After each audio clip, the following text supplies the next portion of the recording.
Arab.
দুবাইয়ে এখন প্রচন্ড শিলাবৃষ্টি হচ্ছে, যার ফলে দুবাইয়ের অবস্থা কিছু এরকম।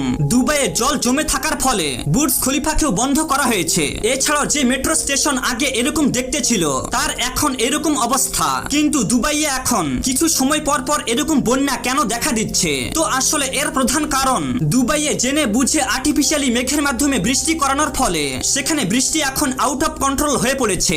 এছাড়াও দুবাইয়ে আগে বৃষ্টি না হওয়ার কারণে সেখানে বৃষ্টির জলকে বের করার জন্য বেশি টাকাকে খরচ করা হয়েছিল না।